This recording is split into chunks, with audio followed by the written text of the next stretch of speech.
বাংলাদেশে যতদিন তারেক রহমান আসবে না, ষড়যন্ত্রকারীরা এবং রাজনৈতিক দলের মধ্যে ঐক্য নষ্ট করবে। তার কারণ আপনারা দেখুন, তারেক রহমানের নেতৃত্বে ডক্টর ইউনূস সরকার আপনার বসার পর কিন্তু বিএনপি ঠান্ডা হয়ে গেছে।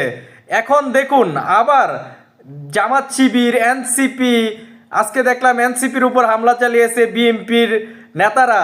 তো এই যে আপনার বিশৃঙ্খলা সৃষ্টি হচ্ছে, গোপালগঞ্জের ঘটনা এবং বাংলাদেশের রাজনৈতিক জুলাই আন্দোলনের যে একটা ঐক্য, এই ঐক্যটা নষ্ট হচ্ছে একমাত্র হচ্ছে বেগম খালেদা জিয়া অসুস্থ, তারেক রহমান বাংলাদেশে নাই, আর ওই দালাল চাটকার ওই কিছু সুবিধাভোগী দান্দাবাজরা এখন ওই বিএনপি এবং জামাত শিবির, এনসিপি, গণ অধিকার পরিষদ সকলের মধ্যে দূরত্ব সৃষ্টি করা।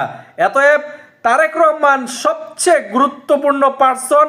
এই বাংলাদেশের রাজনীতির ইতিহাস এবং পরিবর্তনের যদি একটাই আপনার সমাধান চান, তাহলে তারেক রহমানকে আসতে হবে। এই দেখুন তারেক রহমানের উদারতা। আজকে আপনার বিএনপির মির্জা ফখরুল কিন্তু তারেক রহমানের নির্দেশেই কিন্তু সেখানে দেখা করতে গেছে, অসুস্থ আপনার জামাত শিবিরের আমিরকে দেখতে গেছে।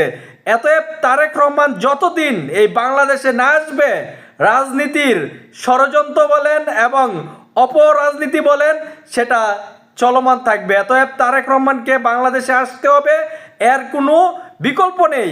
এতএব তারেক রহমানকে যারা এই দেরি করতেছে, কেন আসতেছে না তারেক রহমান, আমরা জানতে চাই। অবশ্যই তারেক রহমান আসলে বাংলাদেশে শান্তি ফিরে আসবে।